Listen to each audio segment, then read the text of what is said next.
안녕하십니까. 신한대학교 리나시타 교양대학의 서동수입니다. 오늘은 SF로 읽는 북한 이야기 두 번째 시간입니다. 우리가 지난 시간에는 북한 SF, 이른바 과학환상문학이 어떤 것인지 주로 알아봤는데요. 오늘은 김정은 시대의 과학환상문학에 대해서 좀 살펴보겠습니다. 제목은 김정은 시대의 가상의 현실화, 현실의 가상화라고 하는 주제를 또 가지고 말씀을 드려보겠습니다. 이것은 지금 2017년도에 발간이 된 싸우는 지혜동산이라고 하는 총 8권의 과학환상 그림책입니다. 이렇게 보시면, 내용을 보시면, 이렇게 자동차가 나오는데 첨단 스포츠카들이 나오고 있죠. 예, 그리고 이렇게 보면은 항상 이제 적대적인 인물이 나오는데, 이러면 늑대들이에요. 평화롭게 살고 있는 동물들의 마을을 이제 습격을 하고 파괴시키려고 하는 음모를 갖고 있는데요. 그게 중요한 게 아니라 그 옆에 보면 초고층 아파트 이렇게 해서 나오고 있죠. 그리고 보면은 이게 이제 말 그대로 초고층 아파트인데 이 아파트에 보면은 이 아파트 안에 예를 들어서 공장이나 병원이나 학교나 체육관 모든 것을 다 갖추고 있습니다. 여기에 수십만 마리의 동물들이 또 아주 평화롭게 살고 있는데요. 그래서 그렇게 말하고 있죠.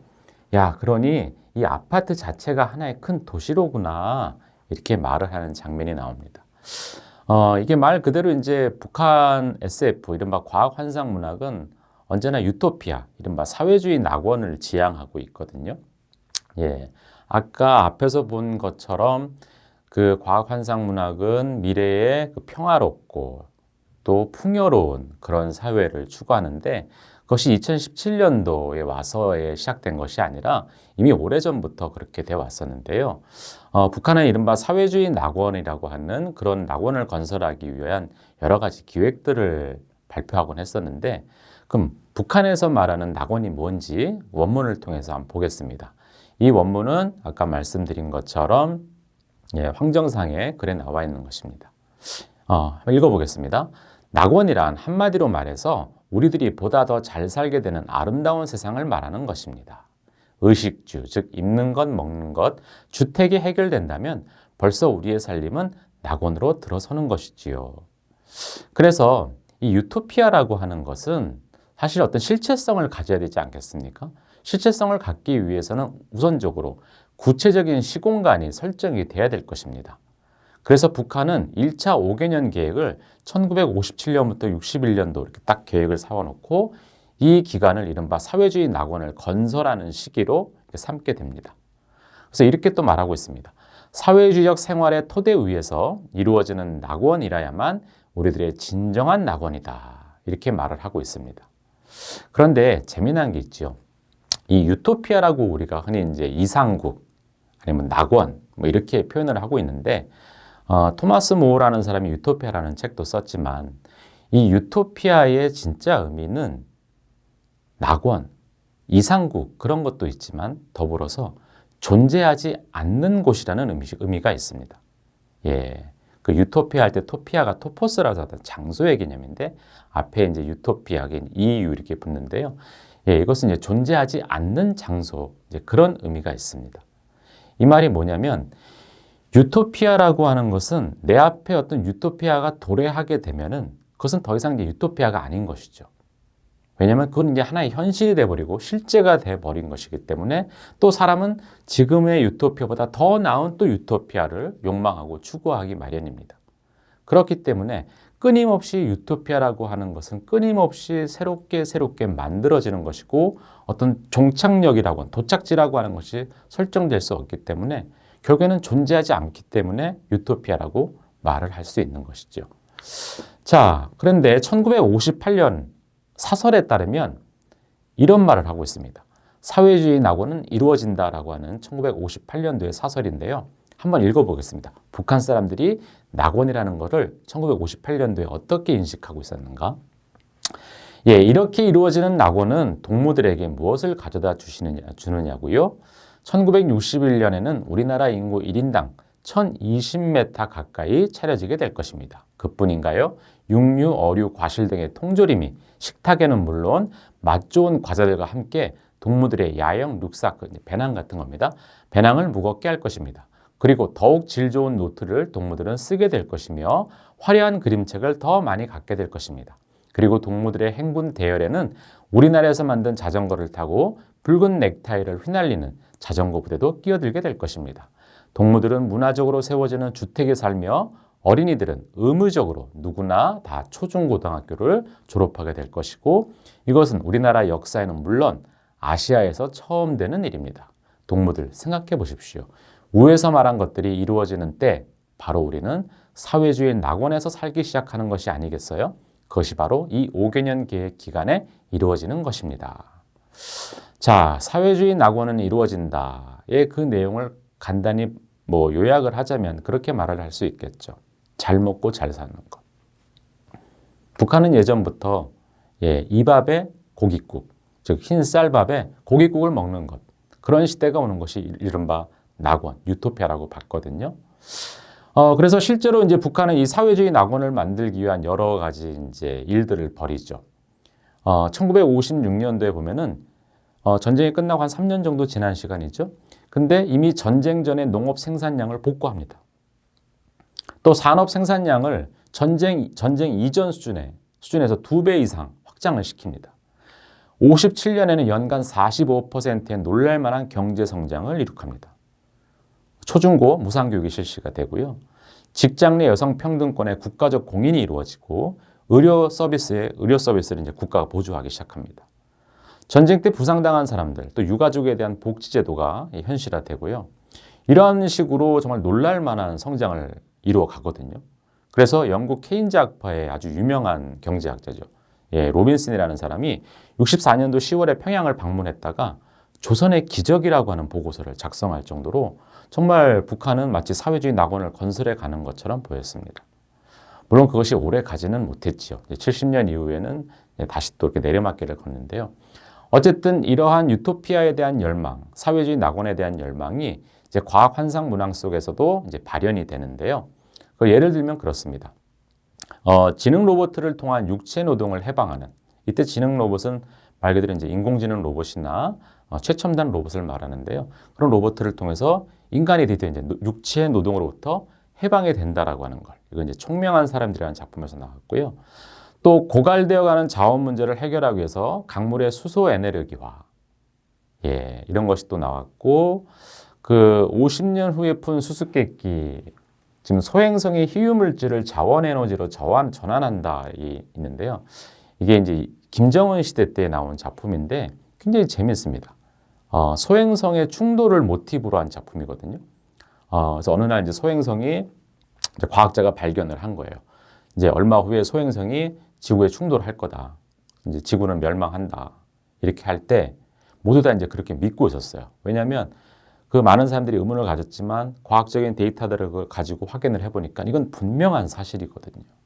그런데 유일하게 단 한 사람, 즉 평양의 과학자만이 그런 일은 일어나지 않는다. 이렇게 말을 합니다.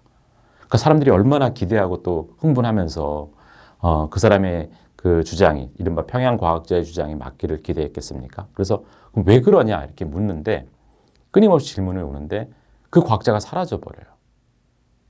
그리고 정말 지구 충돌, 소행성과 지구가 충돌한다라고 예고했던 그날 정말로 아무 일도 일어나지 않게 됩니다. 왜 그랬을까? 그게 이제 50년 후에 그 과학자의 손녀딸이 또 과학자가 되거든요. 그 손녀딸이 밝힙니다.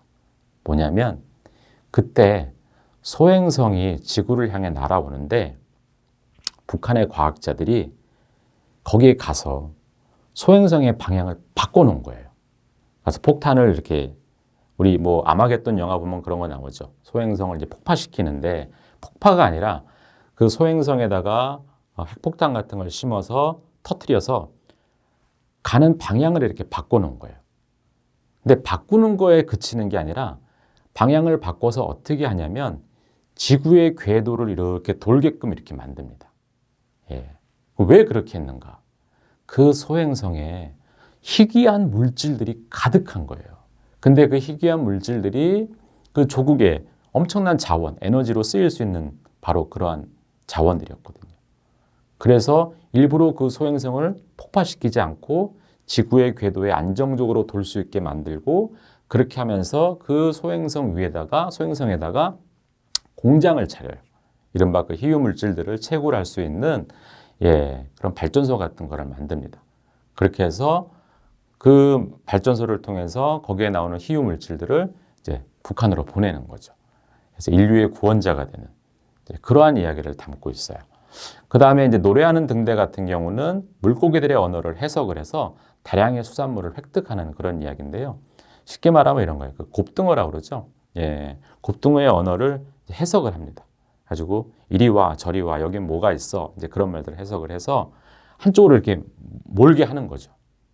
그렇게 해서 뭐 굳이 먼 바다에 나가서 그렇게 해산물들을 채취하는 것이 아니라 그들이 알아서 오게끔 그런 그러한 작품들. 그게 이제 그 밑에 나오는 로켓을 부르는 전파 보면 낙제를 유인하는 언어를 해석해서 또 대량 포획한 같은 맥락입니다. 또 번개잡이 비행선 같은 경우에는 번개가 치면 엄청난 전류가 흐른다고 하지 않습니까? 그러면 그 전류를 잡아내서 그 전류를 가지고 또 이제 그 조국의 그 전력으로 전환시킬 수 있는 그런 거를 또 만든다든지 아니면은 이제 80년대에 많이 나온 건데요. 80년대 작품 보면 유전공학을 이용한 거대 작물 또는 거대 동물들을 이렇게 생산하는, 이렇게 양육하는 그런 작품들이 굉장히 많이 나옵니다. 그래서 예를 들어서 쌀알 하나가 바위만 하고요. 사슴이 고래만 하고요. 그런 것들이 이제 유전공학을 활용해서 나오는 작품들도 꽤 많이 나왔고요. 나무에서 이제 쇠고기를 생산하는 것들이 이른바 이제 유전학이죠. 그런 것들을 하는 작품들이 나옵니다. 또 인공태양을 통해서 한 공간 안에 두 개의 계절이 같이 공존합니다. 여름과 겨울이 같이 이렇게 있어요. 그러다 보니까 열대 과일도 먹을 수 있고 또 겨울에 제철인 무언가도 먹을 수 있고 그렇게 하는 거죠. 또 광물의 원소를 빨아들이는 인공뿌리라든지 아니면 이제 우주를 배경으로 또는 이제 바다를 배경으로 해서 우주와 바다를 말 그대로 조국의 그 자원이나 에너지로 활용할 수 있는 또는 어떤 우주 식민지를 건설해서 거기서 이제 인간들이 살아가는 그런 이야기들. 그래서 결국에는 이런 기계화나 자동화를 그리고 첨단 과학을 통해서 자립경제를 이룩하는 것. 그것이 북한이 이제 욕망하는 유토피아의 모습이지요. 이제 리금철의 유전의 검은 안개. 우리가 전 시간에도 잠깐 말씀을 드렸는데요. 여기 보면 이제 그들이 그 바라는 미래의 모습, 북한 사람들이 욕망하는 그 유토피아의 모습이 어떤 것인가 이렇게 좀 나와 있습니다. 한번 그 작품에 나와 있는 부분인데요. 한번 읽어보겠습니다.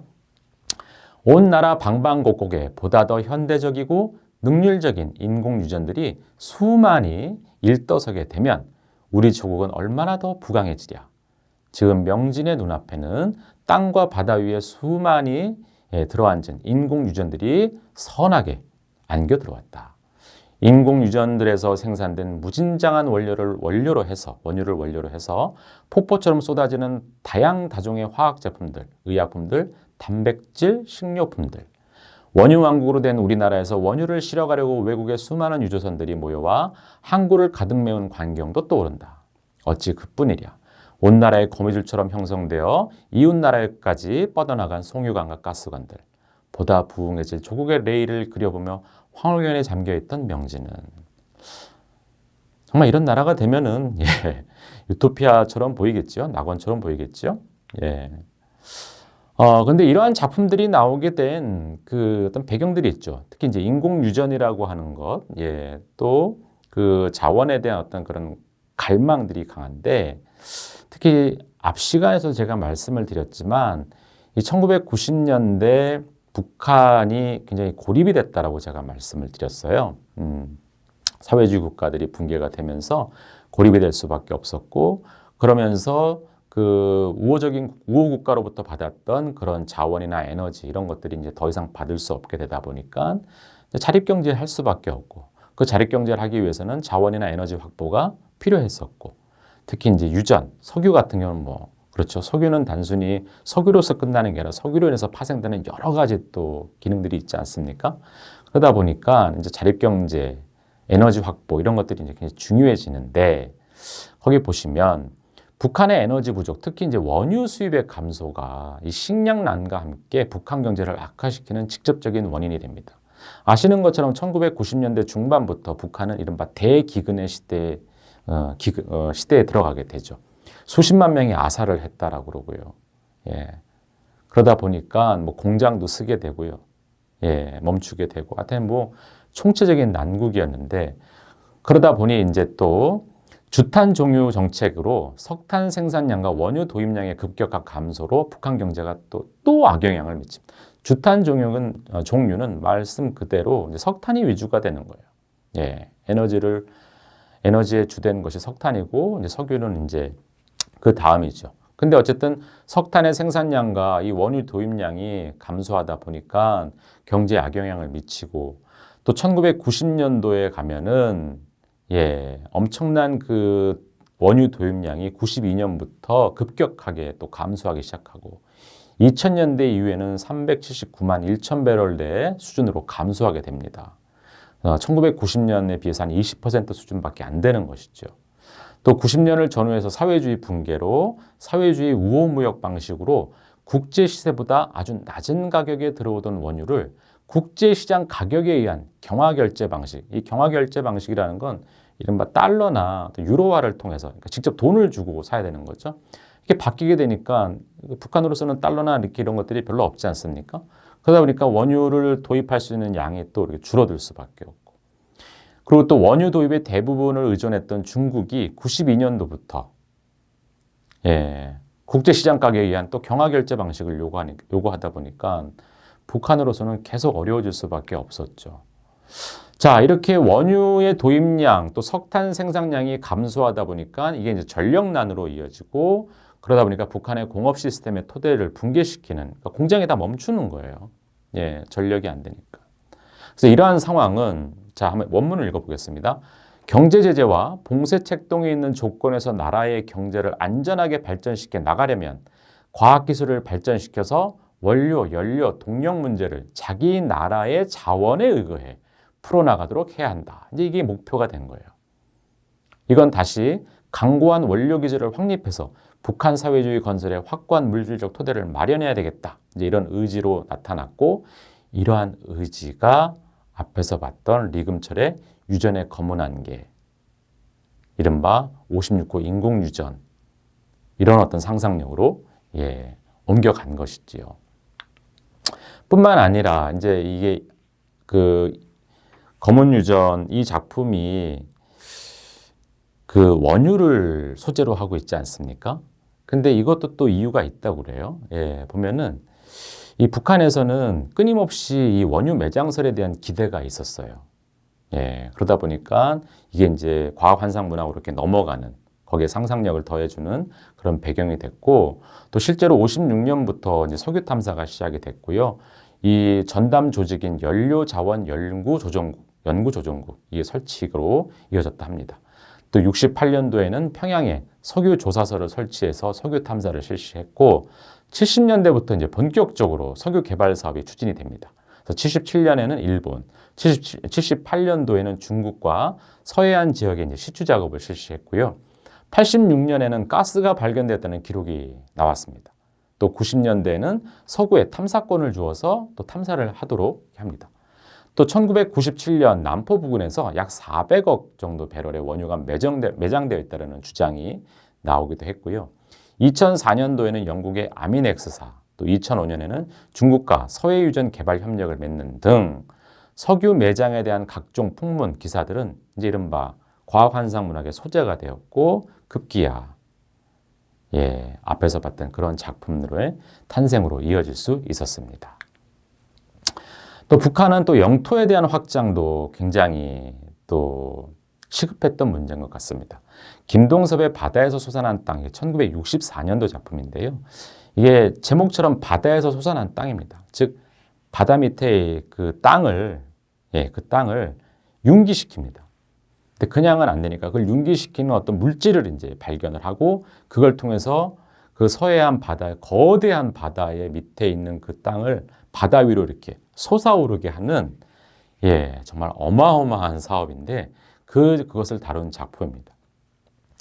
예, 거기 보면은 이런 표현들이 나와 있어요. 지금 영토의 확장을 통해서 뭘 하고자 하는 것인가? 어떤 사회주의 낙원을 희망하는 것인가? 보면은 한번 읽어보겠습니다. 우리 시대에 와서 수십만 정보의 간석지가 개간되었고 논밭의 정당 수확고가 놀라리만큼 높아졌습니다. 우리는 오래전부터 전체 인민이 이 밥을 먹으며 가축들에게 충분한 알곡을 먹이고 있습니다. 그러나 다 아시는 바와 같이 오늘의 발전된 공업과 농업은 훨씬 더 많은 새 땅을 요구하고 있습니다. 우리 과학자들 앞에는 아직도 우리 인간들이 정복하지 못한 바다를 정복해서 농민들에게 넓고 기름진 새 땅을 마련해주고 우리 인민들의 생활을 한층 더 높여야 할 영예로운 과업에 나서고 있습니다. 바다는 언제나 우리의 눈앞에 놓여 있지만 아직도 얼마나 많은 비밀을 가지고 있으며 아직 많은 부분이利用되지 못한 채 연구과제로 남아 있습니까? 이미 우리들은 바다에 대해서 많이 토론하였습니다. 예, 바다를 통해서 이른바 간석지가 개간이 되고 그러니까 여전히 바다라고 하는 것은 엄청난 자원을 갖고 있는 그런 저장고 같은 곳이죠. 그러니까 더욱 개발을 해야 된다라는 거예요. 뿐만 아니라 이제 그 영토 확장을 통해서 농경지를 확보하는 그런 장면들도 나오는데요. 역시 김동섭 바다에 솟아난 땅 같은 작품입니다. 한번 잠깐 보겠습니다. 나는 벌써 10년 후에 이 벌판을 눈앞에 보는 듯하오. 키가 넘게 자란 벼이삭이 물결치고 우람찬 공장들이 어깨 걸고 늘어서 있는 이 넓은 땅. 곳곳에 아름다운 살림터를 장만하고 행복을 누리는 사람들의 모습이 말이오. 그들의 눈앞에는 저 멀리 수평선까지 새로운 누리가 펼쳐진다. 즉 바다를 보면서 저게 이제 땅으로 변했을 때 어떻게 될까 상상하는 거죠. 곱게 뻗은 넓은 강과 거미줄처럼 늘어선 수로망들, 풍년든 벌판, 무르익은 과수나무 동산들, 가도 끝모르는 넓고 큰 공장들, 제조소들, 구름을 찌를 듯이 솟아있는 고층 건물들, 두리에 산뜻하게 펼쳐진 거리들, 그곳에서 물결치는 사람들, 친근한 사람들, 농사꾼들이 봄철에 씨앗을 뿌리면서 벌써 풍년든 벌판을 눈앞에 그려보듯이 그들에겐 이 모든 것이 내다보이는 듯 했다. 바다, 넓은 바다. 저 밑바닥에도 여기 땅 위에 식물이 자라고 있듯이 수많은 해초들이 자라고 있다지. 그것이 모두 곡식이라면 얼마나 좋겠어. 이 말은 뭘까요? 지금 바다를 보면서 이런 상상을 하는 거잖아요. 이렇게 됐으면 좋겠어 라고 말하는 건 다른 말로 말하면 현재 이러한 부분들이 우리에겐 결핍돼 있어 라는 말이죠. 북한 SF, 이른바 북한의 과학 환상 문학은 북한이 욕망하는 미래의 모습을 볼 수도 있지만 동시에 미래의 어떤 유토피아를 욕망한다라고 하는 것은 현재 어떤 부분들이 결핍돼 있다라는 것이죠. 부족하고 뭐가 문제가 있다라는 거예요. 그래서 미래는 더 나아지길 원하는 것이죠. 그래서 이 과학 환상 문학을 보다 보면 끝없이 아름답고 낙원과 같은 미래를 그려보곤 있지만 사실 잘 들여다보면 그 낙원이라고 하는 것은 바로 현재 북한이 가지고 있는 결핍된 지점, 결여의 지점이다. 그렇게도 볼 수가 있을 것 같습니다. 북한은 유토피아를 추구하다 보니까 이제 새것 강박증이라는 게 생기는데요. 앞서 말씀드렸던 것처럼 유토피아라고 하는 것은 존재하지 않는 곳이에요. 내 눈앞에 유토피아가 있다면 그건 이미 유토피아가 아닌 것이거든요. 그러다 보니까 늘 새 것을 만들어내야 됩니다. 새 것을 만들어내면 그것이 처음에는 새 것이지만 조금 지나고 나면 어떻게 됩니까? 익숙한 것이 되잖아요. 그러면 또 뭔가 새로운 것을 요구하죠. 그래서 과학 환상 문학을 보면은 끊임없이 새 것을 개발하려 합니다. 그러니까 조동옥의 탐구의 길에서나 김도빈의 바닷속의 장수풀이나 엄호산의 그 지능 프로그램 미래나 이런 것들 보면은 전부 다 새 거예요. 우리는 끊임없이 새 것을 만들어내야 돼. 한번 그 1번에 나와 있는 거 한번 보겠습니다. 철룡이는 이번 실습 기간에 동무들을 깜짝 놀래울 만한 새 발견을 해야겠다고 생각했다. 새로운 발견을 했다. 하긴 매일 매시각이 기적이 창조되고 있는 건 우리나라에서는 예사로운 일이기도 하다. 그건 지나간 일이야. 앵무새처럼 암송하던 시절은 우린 새 것을 창조해야 하지 않니? 두 번째 김도빈의 바닷속의 장수풀인데요. 한번 잠깐 보겠습니다. 이걸 마련하려기에 우리가 얼마나 애썼는지 아니? 이건 여느 잠수복과는 다른 것이란다. 기존의 잠수복과 다른 새로운 것이라는 것이죠. 하며 그것을 내 손에 들려주었습니다. 잠수복을 살펴보니 여느 것과는 어방 없이 분명히 달랐습니다. 새 거예요. 새 거를. 저 조선 대표 리명진 씨는 그 누구도 성공 못한 전자계산기 바이러스입니다. 전자계산기 바이러스를 완전히 소멸하는 지능 프로그램을 개발한 청년이요. 누구도 성공 못한 새로운 것을 창조해낸, 개발해낸 청년이요. 그 얘기죠. 이것처럼 어떤 새 것에 대한 강박증이 아주 강하게 나타나고 있습니다. 이거 이제 새것 강박증을 이제 대표적으로 보여주는 신승구의 무중력 비행선이라는 건데요. 지금 보면 이제 비행선 하면 보통 동력이 있지 않습니까? 예, 발동기가 있고 그걸 돌려서 이제 비행기를 띄우는데 여기서 이제 무중력 비행기를 만드는 거예요. 그러니까 기존에 없던 새로운 것이죠. 그러다 보니까 맨 마지막만 보겠습니다. 순위는 실험실 구석을 가리켰다. 발동기는 거기에 자빠져 있었다. 마치도 파철 더미처럼. 이제 무중력 비행기가 나오니까 이제 발동기는 필요 없는 거예요. 그래서 물어보는 거죠. 그럼 발동기 어딨니? 가리키는 거예요. 어딨냐면은 구석에 있죠. 실험실 구석에 있고 자빠져 있고 뭐처럼? 파철 더미처럼. 무슨 말이냐면 기존의 것이라고 하는 것. 새 것에 비해서 기존의 것이라는 건 의미가 없다라고 하는 거예요. 끊임없이 새 것을 욕망하다 보니까 기존의 것은 말 그대로 구석에 있어야 되고 그건 자빠져 있는 것이고 그건 파철더미와 같은 거예요. 옛 것은. 이런 것처럼 새 것에 대한 그 강력한 강박증을 보이고 있습니다. 자, 이제 조금 다른 얘기 할 건데요. 우리가 앞에서는 이제 김정은 이전 시대의 SF를 봤어요. 이제는 김정은 시대의 SF를 좀 볼 건데 거기에 앞서서 잠깐 하나의 설명을 좀 드리겠습니다. 그 파타포적 상상력이라고 하는 걸 좀 설명을 드릴 건데요. 어려운 건 아닙니다. 예, 파타포적 상상력이라고 하는 건 쉽게 말하면 현실과 가상이 이렇게 서로 중첩되어 있는 걸 말해요. 예. 그래서 뭐 대표적인 게 우리가 증강현실 같은 거, 그렇죠? 아니면 가상현실, 메타버스 이런 게 전부 다 예, 뭐 파타포적 상상력, 이른바 현실과 가상이 중첩되어 있는 거죠. 지금 보시는 것처럼 MBC에서 나온 건데 너를 만났다. 어린 딸이 뭐 이렇게 병으로 이렇게 예, 안타깝지만 죽게 됐는데 그 이제 그 어린 딸에 대한 그 데이터들을 가지고 가상의 어린 딸을 만들고 어머니가 저 고글을 쓰고 가상에서 아이를 만나는 거죠. 예, 가상의 아이를 만나는 거죠. 그렇죠? 예, 이런 게 대표적인 이제 현실과 가상에 중첩되는 그런 겁니다. 메타버스 뭐 당연히 잘 아시는 거예요. 근데 북한의 과학 환상 문학도 현실과 가상이 중첩되어 있습니다. 가상이라고 하는 건 말 그대로 허구적인 상상력이죠. 근데 반면에 그 현실에 해당되는 거는 우리가 앞 시간에도 얘기했던 것처럼 근거 있는 상상력에 기초한 것이기 때문에 그것은 매우 현실적인 겁니다. 그래서 북한의 과학 환상 문학은 가상과 현실이 이렇게 중첩이 되어 있거든요. 자, 그러면 예. 이제 김정은 시대의 사회주의 문명국 담론과 가상의 현실화라는 제목으로 예, 김정은 이전 시대와 북한의 SF가 어떻게 달라지고 있는가를 좀 말씀을 드리겠습니다. 예, 북한에서 김정은 이전 시대에는 유토피아라고 하는 거, 이른바 사회주의 낙원을 뭘 통해서 상상을 했나요? 실제 현실에서는 그런 것들이 잘 이루어지지 않았잖아요.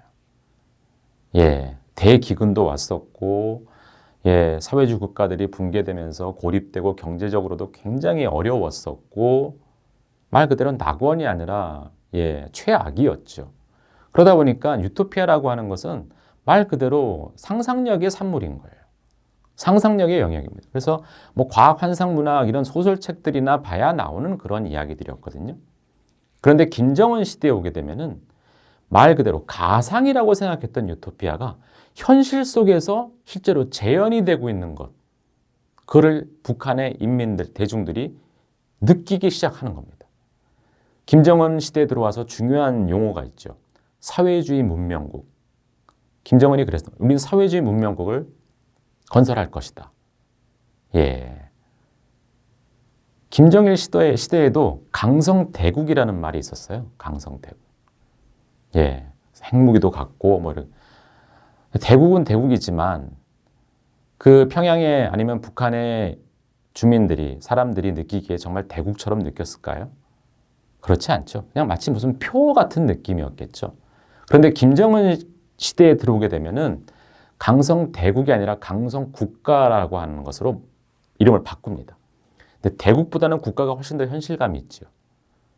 현실감이 있을 뿐만 아니라 실제로 강성국가, 사회주의 문명국이라고 하는 것을 김정은 시대에 들어오게 되면은 우리가 정말 사회주의 문명국이구나라고 하는 그러한 감각들을 대중들이 실질적으로 느낄 수 있도록 만들어줍니다. 이른바 가상이라고 생각했던 것을 현실 속에서 이렇게 재현을 하고 있는 것이죠. 자, 어떤 일들이 벌어지고 있는가 한번 좀 보겠습니다. 지금 여러분들에게 제가 읽어드릴 것은 그 2018년도 2월에 천리마라고 하는 잡지에 명광순이라는 사람이 문명한 생활 조건과 환경을 마련해 주는 것은 사회주의 문명 강국 건설의 중요한 요구다라고 하는 소설이 아닙니다. 이제 글을 쓰게 되는데 거기에 이런 내용들이 있습니다. 오늘 우리나라에는 김정은 시대죠. 2018년입니다. 혁명의 수도 창광원, 유경원과 같은 현대적인 목욕탕과 문수물놀이장, 능라인민유원지, 마식령 스키장과 미림 승마 구락부와 같은 문화유희 오락시설들과 함께 평양시 문수지구의 평양산원, 유종선 종양연구소, 옥류 아동병원, 기타 등등 여러 가지 병원촌을 이루고 일떠섰으며 수도 중심부에 인민극장이 훌륭히 건설되었다. 뿐만 아니라 지방도시와 농촌에 이르는 곳마다 공장, 기업소별, 현대적인 문화 후생시설이 훌륭하게 마련되고 있다.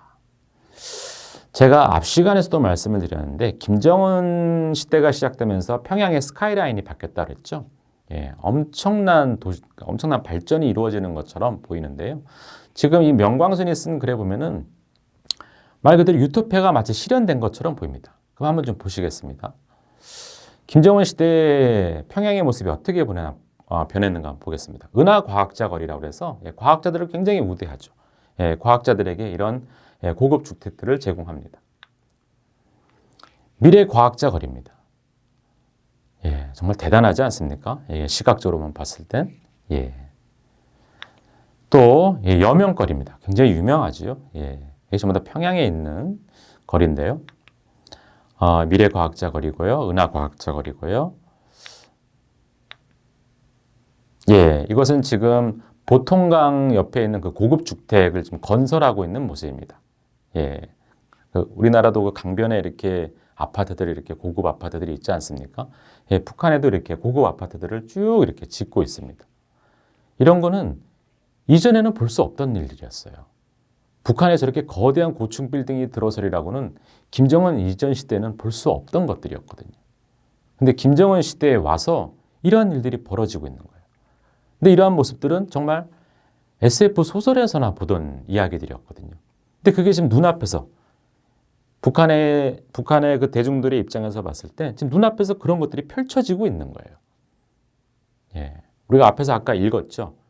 상상하는 장면들. 미래는 이렇게 될 거야 라고. 근데 정말 그게 눈앞에서 펼쳐지고 있는 거예요. 이건 이제 능라인민유원지인데요. 보시면 쉽게 말하면 이제 그 파크죠. 테마파크 같은 건데요. 굉장히 잘 지어놨다고 합니다. 그래서 이렇게 또 많은 사람들이 이렇게 또 유의를 문화를 누리고 있고요. 또 이건 문수물놀이장인데요. 이제 워터파크입니다. 이렇게 또 화려한 이렇게 다양한 놀이시설 기구들이 이렇게 있고요. 그래서 우리나라의 워터파크와 큰 차이가 없는 것처럼 이렇게 보입니다. 굉장히 크고 화려합니다. 이렇게 안에 또 먹는 데도 있고요. 또 운동시설 기구들도 있고요. 자, 이런 것들을 이제 사람들이 경험하면서 그거를 이제 말 그대로 이제 찬양하는 그 놀라움을 표현하는 이제 시들이 나와요. 그래서 2012년도에 허수산이라는 작가가 인민의 이름으로 부른다라고 하는 그 시를 쓰는데요. 시를 한번 읽어보겠습니다. 한번 들어보십시오. 이제는 금강의 매부리처럼 솟아오른 창천거리의 고층 살림집들, 그림처럼 펼쳐 앉던 대동강아, 오늘은 네 아름다운 흐름의 복판에 또 하나의 낙원의 풍경 새겨 안았구나. 능라인민유원지, 그 이름도 뜻깊다. 기쁨과 웃음이 넘쳐나는 곱등어관, 인민들의 행복이 무지개로 피어나는 미끄럼대 회전근해, 곳곳에 화려한 청량 음료점들, 내 아들 손자 앞세우고 이 섬의 첫 손님으로 거닌다. 인민들에게 최상의 유원지 선물하시려 무도위도 마다하지 않으시던 자애로운 모습이요. 인민을 제일로 여기시는 경애하는 김정은 원수님 사랑으로 유원지여 너는 수도의 한복판에 온 세상이 부러워하는 행복의 섬으로 솟아났구나. 아, 이 땅 곳곳에 새로 태어나는 강성국가 낙원의 모습이요. 정말 그 김정은 시대에 들어와서 이렇게 변화되는 모습들, 고층 건물뿐만 아니라 정말 다양한 문화시설들이 생기고 이런 것들을 북한의 인민들이 눈으로 보는 순간 정말 경이롭고 놀라울 수밖에 없겠죠. 정말 낙원처럼 느껴졌을 것이고, 아, 정말 우리가 강성국가가 돼가고 있구나. 아마 느껴졌을 것 같습니다. 심지어는 김정은 위원장이 뭐 미국의 대통령과 정상회담도 몇 번 하고, 예, 또 우리나라 대통령과도 하고, 또 세계에서 굉장히 또 주목받는 인물로 등장하고, 또 북한은 또 이렇게 점점 변화하고 있고, 그러니까 북한의 인민들로서는 아마 놀라웠을 거예요. 예, 또 주옥이라고 하는 사람이 2014년도에 또 시를 하나 썼는데 제목이 꿈은 얼마나 아름다운가라는 겁니다. 한번 읽어보겠습니다. 나는 꿈을 즐겼다. 소원하던 모든 것, 희망하던 모든 것을 꿈에 담아 아름답게 고이 간직했더니 꿈은 현실로 펼쳐졌거니. 그냥 꿈이었는데 그 꿈이 이제 펼쳐진 거예요. 희한한 창정거리 새집, 웃음꽃 물에 피는 문수물놀이장, 천리주로 단숨에 나는 마식령 스키장, 행복의 말발굽 소리에 울리는 미림 승마구락부. 경이로운 겁니다. 경이로운 거예요. 그래서 김정은 시대의 이 북한의 SF는 이제 달라집니다. 김정은 이전까지는 유토피아라고 하는 거는 그저 가상이고 상상의 영역이었거든요. 근데 그래서 이제 김정일의 강성대국, 아까 앞에도 말씀을 드렸지만 강성대국을 꿈꾸는 거지 그것이 눈앞에서 펼쳐지는 것을 보지는 못했거든요. 그저 관념적인 낙원이었을 뿐이에요. 근데 김정은 시대에 들어서게 되면은 이른바 강성국가라고 하는 이름, 또 사회주의 문명국이라고 하는 것, 그것이 단순한 표어가 아니라 실제 현실 속에서 사회주의 문명국임을 북한의 인민들이, 대중들이 느끼고 있는 거예요. 그래서 현재의 북한은 현실 지금 유토피아가 진행 중이고 더 나은 유토피아가 도래할, 그렇게 인식을 하는 것이죠. 그러다 보니까 김정은 시대의 과학환상문학 작가들은 말 그대로 허구적인 상상력이 아니라 현실을 보면서 지금 현재의 평양의 모습, 북한의 모습을 보면서 유토피아를 상상합니다. 이건 매우 큰 차이죠. 엄청난 차이죠. 그 전까지는 그저 머릿속에서 마치 꿈처럼 생각했던 것들을 작품으로 썼는데 이제는 그게 아니라 현실을 보면서, 왜냐하면 현실이야말로 정말 작품에서 보던 유토피아가 하나 둘 등장하고 있기 때문에 이제 현실을 보면서 유토피아를 상상합니다. 그래서 이제는 현실을 바탕으로 해서 가상의 세계를 즉 유토피아, 관념의 세계, 상상력의 세계를 만들어가는 것이죠. 그러다 보니까 김정은 시대에 들어와서 북한 과학환상문학에 달라진 몇 가지가 있는데요. 첫 번째가 근미래의 세계를 다룹니다. 김정은 이전 시대에는 과학환상문학 속에 나오는 그 시공간을 사실 가늠하기가 어려웠어요. 이게 얼마나 먼 미래인지 가늠하기가 어려웠어요. 근데 그렇게 써야만 독자들은 수긍할 수 있었을 거예요. 예를 들어서 뭐 곧 10년 후에 우리나라가 뭐 낙원이 된다 이렇게 했다라면 그 어느 독자가 믿겠습니까? 그런데 김정은 시대에 들어오게 되면 과학환상문학에서 다루는 배경이 알 수 없는 저 먼 미래가 아니라 곧 다가올 미래, 이른바 근미래죠. 한번 장면 한번 보겠습니다. 신승구라는 작가가 1914년도에 새날이 밝는다라는 작품을 썼는데요. 한번 읽어볼게요. 송수화기를 놓고 머리를 쳐드니 열려진 문 밖에 취사원의 둥실한 얼굴이 얼씬한다. 나타난다 그 얘기죠. 손에는 음식 그릇을 담은 쟁반에 들렸다. 식당 쪽으로 가는 걸 보니 연구사의 침실에서 나오는 길이 분명했다. 그런데 늘상 벙글거리던 여인의 얼굴이 장마철 하늘처럼 흐려있다. 취사원 아주머니 무슨 일이라도 있어? 그건 도대체 누구의 식사요? 누군 누구겠나요? 연구사 선생님의 것이지. 식사를 이렇게 안 하니 내 마음이 좋을 턱이 있어? 유철이 다가가 쟁반 위에 씌운 보자기를 해치고 보니 아닌 게 아니라 밥을 한술 뜨다가 말았다. 노란 닭알볶음이며 먹음직한 오리고기 볶음, 그 고장에서 희귀한 숭어탕까지 올라 있어서 손님 대접을 위한 식사로서는 정말 나무랄 데가 없었다. 만일에 제가 지금 이거는 과학 환상문학 SF 아닙니다. 그런 말 하지 않고 그냥 읽었다면은 이걸 누가 SF라고 생각하겠습니까? 먼 미래의 이야기라고 생각하겠습니다. 송수화기를 놓고. 요즘에 송수화기, 북한에도 지금 태블릿 PC도 있고 핸드폰 다 쓰거든요. 예, 그리고 나오는 음식들 보세요. 닭알볶음, 예, 뭐 메추리알 볶음 그런 거겠죠. 오리볶음, 숭어탕, 취사원 아주머니. 이게 미래 세계라고 느껴지지가 않아요. 그냥 지금 여기서 벌어지는 일처럼 보여요. 그런데 작품의 내용은 이렇게 시공간은 근미래, 지금 현재와 같은 거지만 여기서 나오는 과학기술은 말 그대로 첨단의 과학기술이 나오죠. 예. 뿐만 아니라 이제 현실의 외삽이라고 해서 현실에서 현재 그 벌어지고 있는 어떤 일들을 작품 속으로 실제로 이렇게 갖고 들어옵니다. 첫 번째 보실 작품은 엄오삼이라는 작가가 2017년도에 발표한 존엄이라고 하는 작품인데요. 한번 잠깐 읽어보겠습니다. 연구소 자료들의 보안이 위험하다고 생각되어 루이스는 몹시 긴장해졌다. 그것은 천사가 세계적으로 유명한 비밀폭로 웹사이트 운영자의 한 사람이었기 때문이었다. 천사와 그의 동료들은 대기업가들과 정치가들의 주문, 비행, 투기와 탈세 행위들에 대한 구체적인 자료들을 해킹한 다음 원문과 함께 그 비법성과 불법적인 거죠. 비도덕성을 분석한 글들까지 인터넷에 공개하고 있었다. 어디서 많이 보던 것 같지 않습니까? 여러분 위키리스크 아시죠? 줄리안 어센지. 미국과 그 강대 그 여러 나라들의 그 정보기관의 그 불법적인 것들을 해킹해서 폭로한 줄리안 어센지. 그 얘기입니다. 루이스가 또 이제 잡히거든요. 경찰에 체포되는데 어센지도 체포가 돼요. 거의 똑같습니다. 그 다음에 이제 밑에 나오는 리명언 2016년도에 숲을 사랑하라라고 하는 역시 SF인데요. 한번 장면 그 한 부분을 보겠습니다. 국제 협약을 한사코 거부하고 당면 이익만을 챙기자고 이산화탄소를 대량 방출시켜서 대기 기온이 올라가 북극과 남극의 얼음이 녹아내리게 한 장본이 그들입니까? 누가 아시아의 중부를 사막화했고 누가 아메리카의 산림을 황폐화시켰습니까? 생태 환경의 악성 질병, 지구온난화는 고치는 게 아니라 영영 박멸해버려야 합니다. 제가 앞서 말씀드렸던 것처럼 북한에서는 이 생태나 기후나 이런 환경에 대해서 굉장히 관심을 많이 갖고 있어요.